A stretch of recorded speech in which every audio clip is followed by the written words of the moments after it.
দশম শ্রেণীর আজকে আমরা তড়িৎ চুম্বকত্ব নিয়ে আলোচনা করব। একটা তারের মধ্য দিয়ে তড়িৎ প্রবাহ পাঠালে এই তারের চারপাশে একটি চৌম্বক ক্ষেত্রের সৃষ্টি হয়। একে বলা হয় তড়িৎ প্রবাহের চুম্বকীয় ফল। বিজ্ঞানী ওরস্টেড প্রথম এই ঘটনাটা লক্ষ্য করেন। তিনি পরীক্ষা করে কতগুলো সিদ্ধান্তে আসেন। তার পরীক্ষাটা কি ছিল না, ওরস্টেড একটি চুম্বক শলাকা নিয়েছিলেন।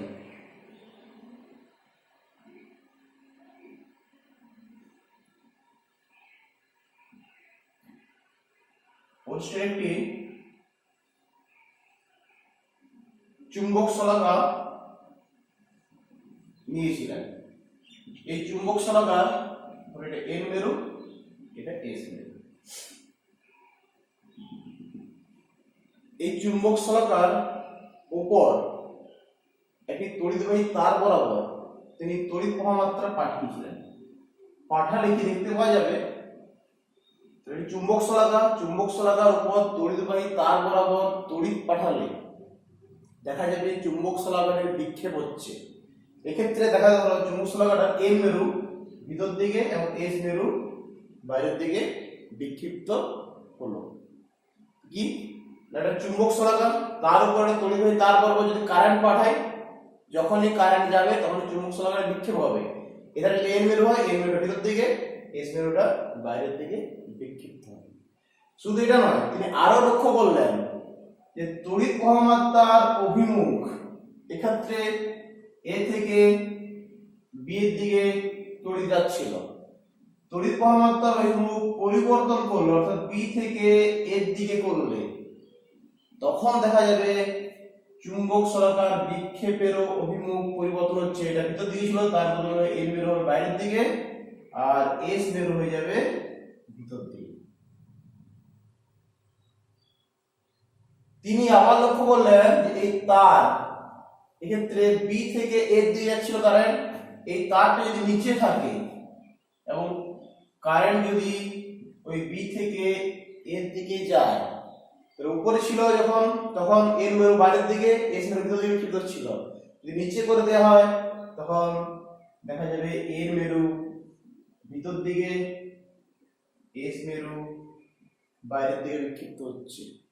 এক্ষেত্রেও তড়িৎ প্রবাহের অভিমুখ পরিবর্তন করলে ঘূর্ণনের অভিমুখ এনটা বাইরের দিকে, এসটা ভিতর দিকে। তো এই চারটে ঘটনা উনি লক্ষ্য করলেন। ঠিক আছে, তাহলে ওরস্টেড যে চুম্বক শলাকার বিক্ষেপণ পেলেন, সেই বিক্ষেপণ কিভাবে পরিবর্তন করা যায়? প্রবাহ মাত্রার অভিমুখ পরিবর্তন করলে বিক্ষেপের অভিমুখ পরিবর্তন হয়। তারের অবস্থান পরিবর্তন করলে, উপরে হলে বিক্ষেপ যেদিকে, তারটা যদি চুম্বক শলাকার নিচে হয় বিক্ষেপ বিপরীত দিকে হবে। ঠিক আছে, তো এই যে চুম্বক শলাকার বিক্ষেপ এটা কোন দিকে হবে সেটা নির্ণয় করার জন্য দুটো সূত্র আছে। একটা হচ্ছে অ্যাম্পিয়ারের সন্তরণ নিয়ম, প্রথমে আমরা যেটা জানবো সেটা হচ্ছে অ্যাম্পিয়ারের সন্তরণ নিয়ম, আর হচ্ছে দক্ষিণ মুষ্টি নিয়ম। প্রথমে আলোচনা করছি অ্যাম্পিয়ারের সন্তরণ নিয়ম। অ্যাম্পিয়ারের সন্তরণ নিয়মটা কি? ধরো একই রকম একটা চুম্বক শলাকা আছে,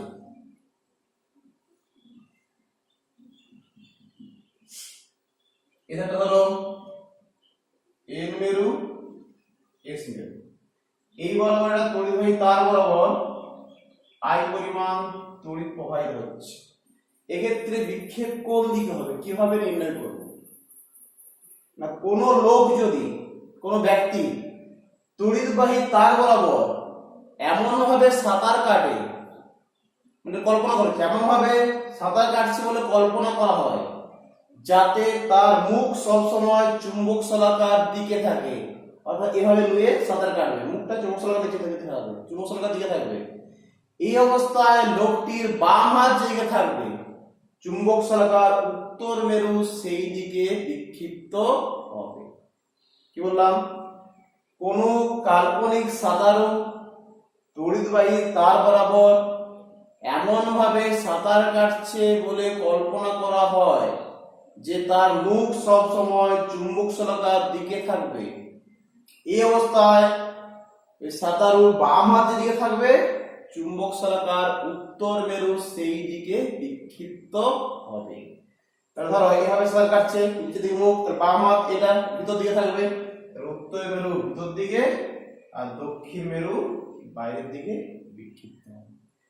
এটাই হচ্ছে অ্যাম্পিয়ারের সন্তরণ নিয়ম। ঠিক আছে। দ্বিতীয় যেটা নিয়ম সেটা হচ্ছে দক্ষিণ মুষ্টি নিয়ম। দ্বিতীয় যে নিয়মটা সেটা হচ্ছে দক্ষিণ মুষ্টি নিয়ম। দক্ষিণ মুষ্টি নিয়ম, ধরো একটা তার বরাবর I পরিমাণ কারেন্ট যাচ্ছে, এর চারিদিকে চৌম্বক ক্ষেত্র তৈরি হবে। ডান হাতকে যদি আমরা এভাবে মুষ্টিবদ্ধ করি এবং বুড়ো আঙুল যদি তড়িৎ প্রবাহের দিক নির্দেশ করে, বাকি আঙুলগুলো বড় রেখার দিক নির্দেশ করবে এবং এই বড় রেখার দিক বরাবর উত্তর মেরুর বিক্ষেপ হবে। এটা হচ্ছে দক্ষিণ মুষ্টি নিয়ম। কারণ বিক্ষেপ কোন দিকে? উত্তর মেরু এদিকে, অর্থাৎ এই মুষ্টি বরাবর। এটা হচ্ছে দক্ষিণ মুষ্টি নিয়ম। তাহলে আমরা যেটা জানলাম যে তড়িৎবাহী তার চারপাশে একটা চৌম্বক ক্ষেত্র সৃষ্টি হয়। বিভিন্ন পরিবাহের ক্ষেত্রে কিরূপ চৌম্বক ক্ষেত্র সৃষ্টি হয় সেটা আমরা এরপরে জানবো। একটা কাঠের বড় বোর্ড আছে, এই বোর্ডের মধ্যে ছিদ্র করে তার মধ্যে দিয়ে একটা কারেন্টের তার দিয়ে তার মধ্যে আমরা তড়িৎ প্রবাহ পাঠাচ্ছি। আই নিচ থেকে উপর দিকে আই পরিমাণ তড়িৎ প্রবাহ পাঠানো হবে। এর গায়ে কতগুলো চুম্বকের গুঁড়ো বা লোহার গুঁড়ো ছড়িয়ে দেওয়া হবে। এর গায়ে কতগুলো এরকম লোহার গুঁড়ো ছড়িয়ে দেওয়া হবে। যখন এই কারেন্ট পাঠানো হবে, কারেন্ট পাঠানোর পর এই বোর্ডে টোকা মারলে দেখা যাবে যে এই লৌহ চূর্ণগুলো সুন্দরভাবে সজ্জিত হয়েছে।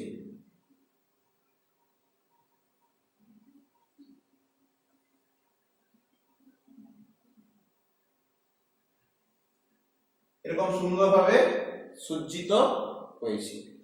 তার কারণ কি? যখন এর মধ্যে কারেন্ট যায়, এর চারদিকে একটা চৌম্বক ক্ষেত্র সৃষ্টি হয়। সেই চৌম্বক বলরেখা বরাবর লৌহ চূর্ণগুলো সজ্জিত হয়। এক্ষেত্রে বলরেখাগুলোর অভিমুখ হবে ঘড়ির কাঁটার বিপরীত দিকে। ঘড়ির কাঁটার বিপরীত দিকে। যদি এটা কি হলো? ঘড়ির কাঁটার বিপরীত দিকে। যদি প্রবাহ মাত্রা উপর থেকে নিচ দিকে হতো, তখন এই বলরেখাগুলো হতো ঘড়ির কাঁটার দিকে। ঘড়ির কাঁটার দিকে উপর থেকে নিচে কারণ হলে তখন ঘড়ির কাঁটার দিকে হতো। যদি আমরা এই একটা পাটাতলে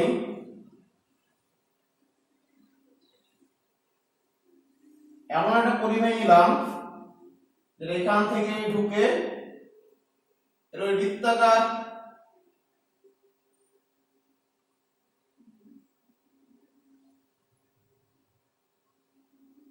কুণ্ডল নিলাম, বৃত্তাকার পরিবাহী।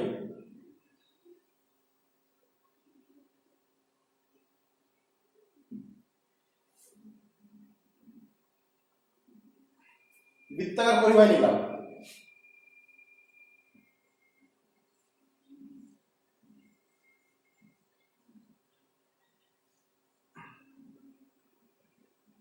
এদিক দিয়ে কারেন্ট ঢুকছে, এদিক দিয়ে নিচ দিয়ে যাচ্ছে, এদিক দিয়ে ঢুকছে।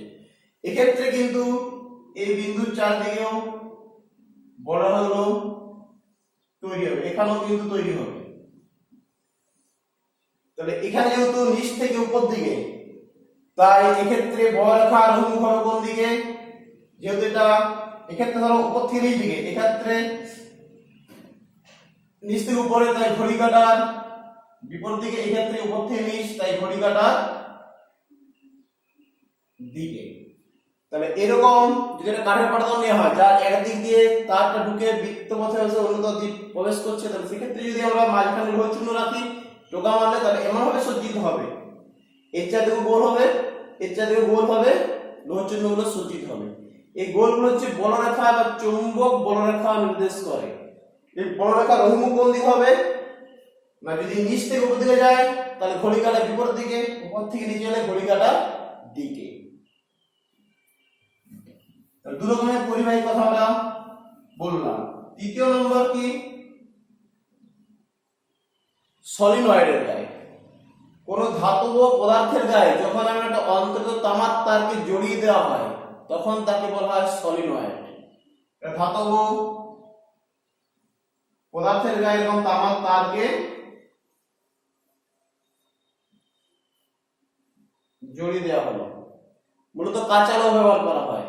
এই কাঁচা লোহাটা বের করলে তখন এর নাম হচ্ছে কুণ্ডলী। এটা একটা কুণ্ডলীর গায়ে কুণ্ডলী তৈরি করে তার মধ্যে দিয়ে তড়িৎ প্রবাহ পাঠানো হলো।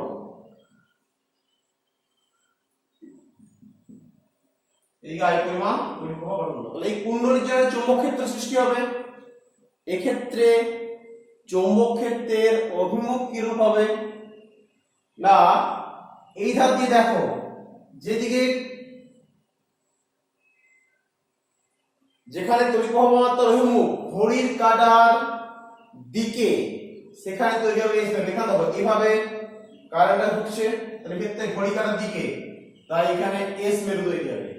যেখানে ঘড়ি কাঁটার বিপরীত দিকে সেখানে হবে এন মেরু। কি হবে এস মেরু।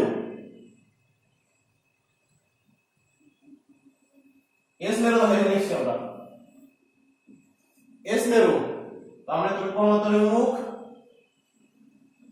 ঘড়ি কাঁটার দিকে, এন মেরু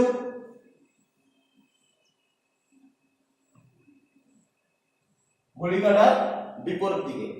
তাহলে এখানে কুণ্ডলীর মধ্য দিয়ে তড়িৎ পাঠালে কুণ্ডলীতে একটা চৌম্বক ক্ষেত্র সৃষ্টি হয়, কুণ্ডলীর চারপাশে চৌম্বক ক্ষেত্র সৃষ্টি হয়। চৌম্বক ক্ষেত্রের অভিমুখ কোন দিকে হবে, এই কুণ্ডলীর মধ্যে আমরা নজর দেব, যেদিকে তড়িৎ প্রবাহ মাত্রার অভিমুখ ঘড়ির কাঁটার দিকে সেখানে হবে এস মেরু, আর যেখান থেকে দেখলে মনে হবে ঘড়ির কাঁটার বিপরীত দিকে সেখানে তৈরি হবে এন মেরু। ঠিক আছে, এটাকে বলা হয় ঘড়ি নিয়ম। ঘড়ি নিয়ম বলা হয়। তাহলে কুণ্ডলীর জন্য চৌম্বক ক্ষেত্র, ঋজু তারের জন্য বা বৃত্তাকার কুণ্ডলীর জন্য চৌম্বক ক্ষেত্র, বৃত্তাকার রিংয়ের যুক্ত পরিবাহীর জন্য চৌম্বক ক্ষেত্রের অভিমুখ কেমন হয় বা বলগুলো কেমন হয় সেটা আমরা জানলাম। যেটা বলছিলাম এরপরে সলিনয়েড আমরা পড়ব। সলিনয়েড কি না,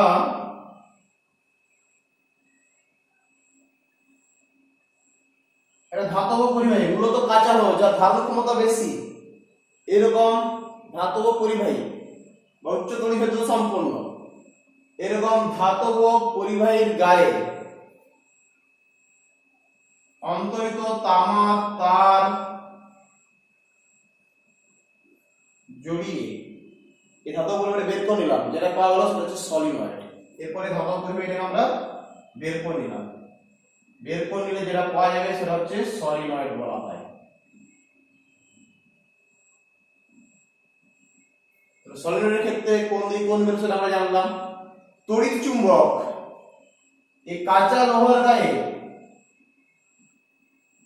অন্তত তামার তার জড়িয়ে তার মধ্যে দিয়ে যদি আমরা তড়িৎ প্রবাহ পাঠাই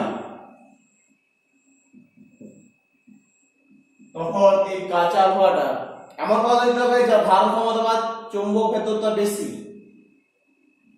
তড়িৎ প্রবাহ পাঠালে এই কাঁচা লোহাটা চুম্বকে পরিণত হবে এবং এর এক ধারে এস মেরু অপর ধারে এন মেরু তৈরি হয়।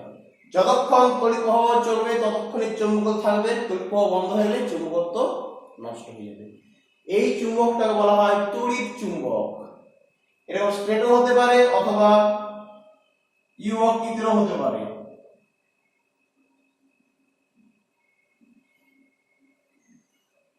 ইউবক কি ধরনের এখন অসংরক্ষিত তড়িৎ চুম্বক বলা হয়। এই তড়িৎ চুম্বক এর মেরু কিভাবে নির্ণয় করব? একটু যেটা বললাম, যেদিকে তড়িৎ প্রবাহের ঘড়ি কাঁটার দিকে সেখানে এস মেরু, যেখানে বিপরীত দিকে সেদিকে এর মেরু তৈরি হয়। এই তড়িৎ চুম্বকের শক্তি কিভাবে বাড়ানো যায়? এক নাম্বার, তড়িৎ প্রবাহের মান বাড়ালে তড়িৎ চুম্বকের শক্তি বাড়ে। এই ভিতরে যে মজ্জাটা থাকে তার প্রকৃতির উপর শক্তি নির্ভর করে, পাক সংখ্যার উপর নির্ভর করে। পাক সংখ্যা যত বেশি হবে তড়িৎ চুম্বকের শক্তিও তত বেশি হবে। ঠিক আছে, তাহলে তড়িৎ চুম্বকের শক্তি কিভাবে বাড়ানো যায় সেটা আমরা জানলাম, এবং তড়িৎ চুম্বকের মেরু কিভাবে নির্ণয় করবো সেটাও জানলাম। এখন পর্যন্ত আমরা যেটা পড়লাম সেটা হলো তড়িৎ চুম্বকের উপর তড়িতের ক্রিয়া। এরপর আমরা আসছি তড়িতের উপর চুম্বকের ক্রিয়া। এরপর আসবো তড়িতের উপর তড়িতের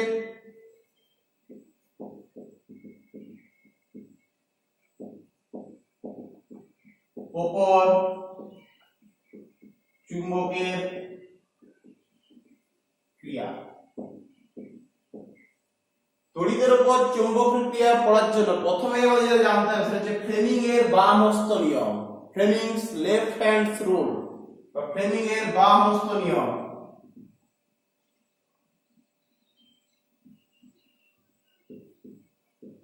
ফ্লেমিং এর বাম হস্ত নিয়ম, ফ্লেমিং এর বাম হস্ত নিয়ম।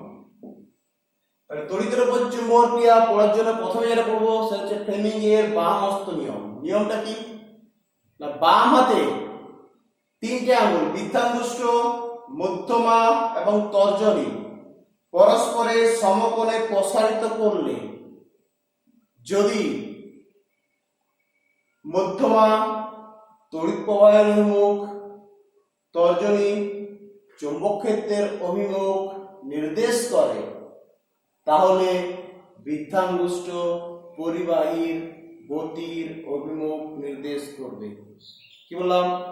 বাম হাতের বৃদ্ধাঙ্গুষ্ঠ, মধ্যমা, তর্জনী পরস্পরের সমকোণে প্রসারিত করলে যদি মধ্যমা তড়িৎ প্রবাহের অভিমুখ, তর্জনী চৌম্বক ক্ষেত্রের অভিমুখ নির্দেশ করে, তাহলে এগুলো যদি কারণ হয় তাহলে বৃদ্ধাঙ্গুষ্ঠ পরিবাহীর গতির অভিমুখ নির্দেশ করবে। এই ফ্লেমিং এর বাম হস্ত নিয়ম কি সেটা বোঝার জন্য বা এর সত্যতা নির্ধারণ করার জন্য আমরা যেটা পড়বো সেটা হচ্ছে বার্লো চক্রের যন্ত্র। বার্লো চক্র, বার্লো চক্র পড়লে আমরা ফ্লেমিং এর বাম হস্ত নিয়মটা সম্পর্কে আরো ভালো বুঝতে পারবো বা সেটা সত্যতা যাচাই করতে পারবো। বার্লো চক্র কি না, এর একটা কাঠের পাটাতন নেওয়া হয়, তার মধ্যে মাঝখানে গর্ত করে কিছু পরিমাণ পারদ তার মধ্যে রাখা হয়। পারদ হচ্ছে তড়িতের সুপরিবাহী তরল। এর চারপাশে একটা ইউ আকৃতির অশ্বক্রাকৃতির চুম্বক,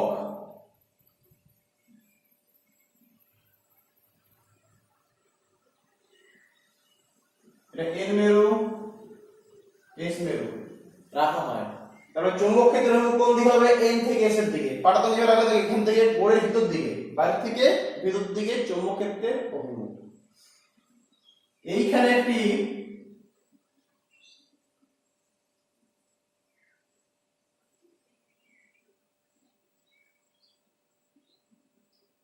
এরকম চাকাযুক্ত ধাতব প্লেট নেওয়া হয়।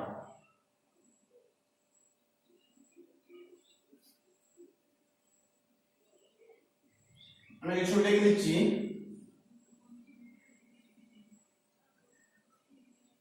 এই বোর্ড থেকে একটি স্ট্যান্ডের সাহায্যে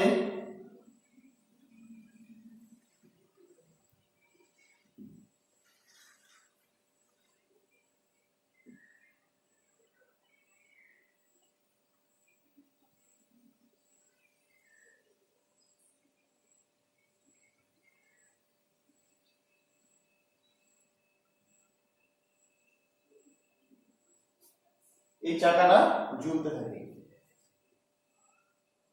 এখান থেকে একটা ব্যাটারি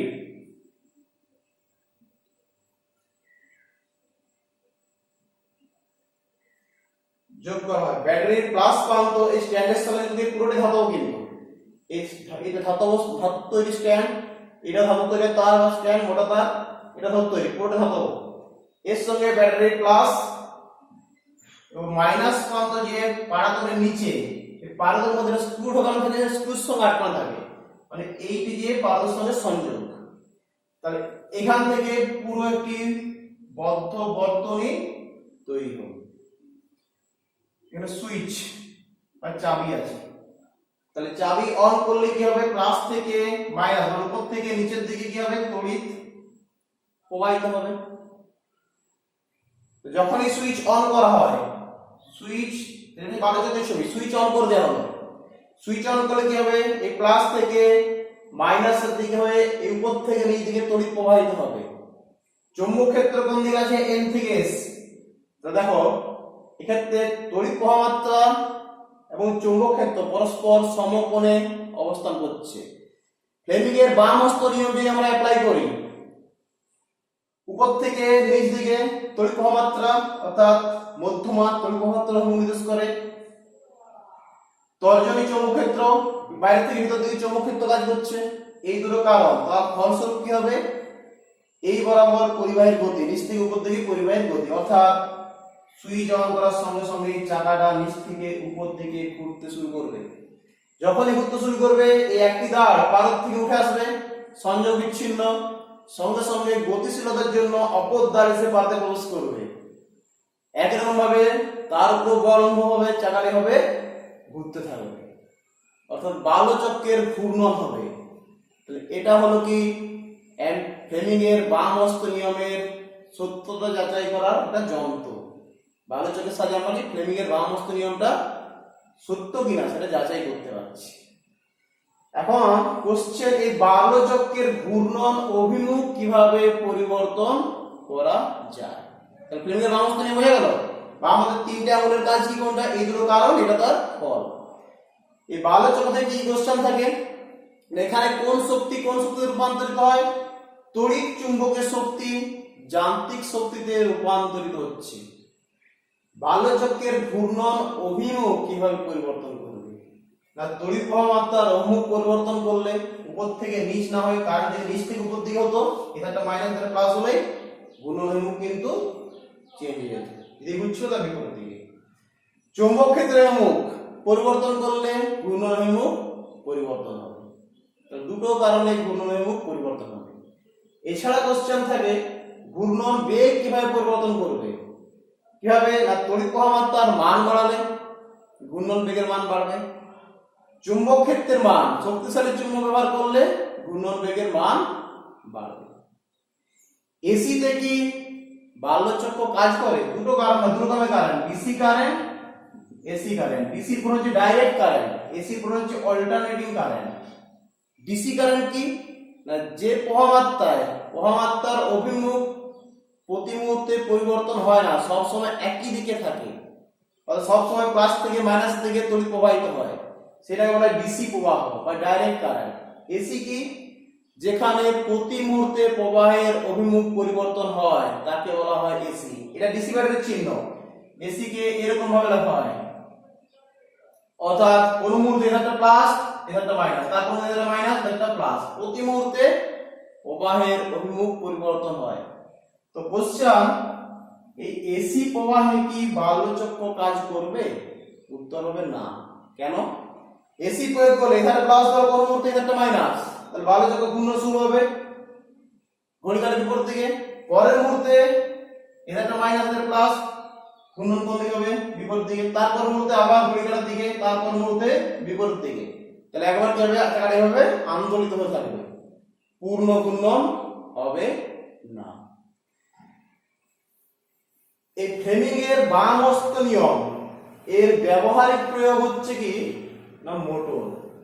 ফ্লেমিং এর বাম হস্ত নিয়মকে কাজে লাগিয়ে আমরা বৈদ্যুতিক মোটর তৈরি করি, পাখা, মেশিন, ঠিক আছে, ট্রেন, ট্রাম এগুলোতে মোটর ব্যবহার করা হয়। মোটরে তোমরা কি জানো, তড়িৎ প্রবাহ পাঠিয়ে সেটা ঘূর্ণন হয়। পাখা যে ঘুরছে, সুইচ দিলে বা কারেন্ট পাঠালে ঘুরছে, তাহলে এখানে কি থাকে, এখানে ফ্লেমিং এর বামহস্ত নিয়ম প্রয়োগ করা আছে। অর্থাৎ তড়িৎ ক্ষেত্র, চুম্বক ক্ষেত্র কারণ, তড়িৎ প্রবাহ চুম্বক ক্ষেত্র দুটো কারণ, তার ফলস্বরূপ ঘূর্ণন পাচ্ছে। এই মোটর কিভাবে কাজ করে সেটা আমরা এখন আলোচনা করব। মোটরে কি কি থাকে দেখো, একটি শক্তিশালী চুম্বক, এটা ধরো এন মেরু, এটা এস মেরু, তাহলে চুম্বক ক্ষেত্রের মুখ কোন দিকে হবে, এন থেকে এস এর দিকে। এটা হচ্ছে ম্যাগনেটিক ফিল্ড কাজ করছে। কি কাজ করছে, ম্যাগনেটিক ফিল্ড বা চুম্বক ক্ষেত্র এন থেকে এস এর দিকে।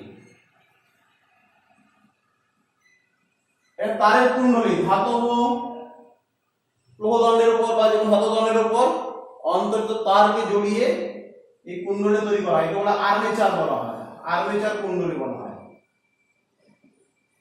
যেটা আমরা পাখার ক্ষেত্রে কয়েল বলি। ঠিক আছে, তারকে পাকিয়ে কোনো ধাতব দণ্ডের গায়ে পাকিয়েও করা হয় আর্মেচার কুণ্ডলী। এই কুণ্ডলীর সঙ্গে দুটো তারের সঙ্গে দুটো ধাতব রিং যুক্ত থাকে।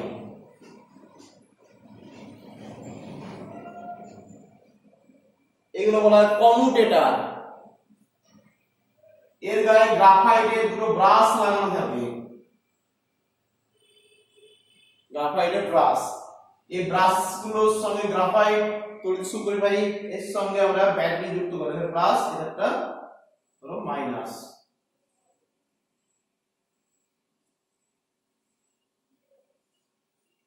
এটা সুইচ বা চাবি কি আছে, এটাও ধাতব, গ্রাফাইট এটা ধাতব, পুরোটা ধাতব। সুইচ অন করার সঙ্গে সঙ্গে এই দিক দিয়ে তড়িৎ প্রবাহ হবে, এখানে পুরো দিকে তড়িৎ প্রবাহ হবে। তাহলে এই কুণ্ডলী এই তারটার মধ্য দিয়ে নিচ থেকে উপর দিকে তড়িৎ প্রবাহিত হচ্ছে, এদিকে চৌম্বক ক্ষেত্র কাজ করছে। ফ্লেমিং এর বামহস্ত নিয়ম আমরা অ্যাপ্লাই করি। এটা হচ্ছে তড়িৎ প্রবাহের অভিমুখ। ঠিক আছে, এদিকে হচ্ছে তোমার চৌম্বক ক্ষেত্র কাজ করছে, উপর দিকে তড়িৎ প্রবাহের অভিমুখ। আচ্ছা এখানে কিন্তু এক্ষেত্রে করে দেখো, এদিকে তড়িৎ প্রবাহের অভিমুখ, এদিকে চৌম্বক ক্ষেত্র, তাহলে এর উপর বাইরের দিকে বল কাজ করবে, এর উপর দিকে বল, এটা উপর দিকে বল। আর এই ক্ষেত্রে যদি আমরা অ্যাপ্লাই করি, নিচের দিকে বল কাজ করবে। তাহলে এক্ষেত্রে উপরের দিকে, এটা নিচের দিকে। এর ক্ষেত্রে আমরা বলছি উপর দিকে বল, এর ক্ষেত্রে নিচের দিকে বল কাজ করবে। অর্থাৎ এটা এইভাবে বল বল বল বল করে ঘুরতে থাকবে। ঠিক আছে, এটাই হচ্ছে মোটরের কার্যনীতি। তাহলে ফ্লেমিং এর বামহস্ত নিয়ম প্রয়োগ করে আমরা দেখাতে পারলাম যে বৈদ্যুতিক মোটর কাজ করে। ঠিক আছে, তাহলে কি কি যন্ত্র, আর্মেচার কুণ্ডলী, চুম্বক, কমিউটেটর, ব্রাশ আর ব্যাটারি এবং চাবি, এগুলো ইউজ করা হয়। তড়িৎ প্রবাহ পাঠালে এই চৌম্বক ক্ষেত্র এই বরাবর তড়িৎ প্রবাহের অভিমুখ কাজ করে, এটা ঘুরতে থাকবে। কিছুক্ষণ পর ঘুরলে কি হবে, এই কমিউটেটরটা এখানে চলে আসবে, এটা দিকে অনুরূপভাবে আবার একই রকম ভাবে বল প্রযুক্ত হবে, অর্থাৎ এটা বন বন করে ঘুরতে থাকবে। এটা হচ্ছে মোটরের কার্যনীতি, বৈদ্যুতিক মোটরের কার্যনীতি। ঠিক আছে, আজকে আমরা তাহলে পড়লাম তড়িৎ চুম্বকত্ব সম্পর্কে জানলাম। পরের দিন আমরা চুম্বক আবেশ নিয়ে আলোচনা করব।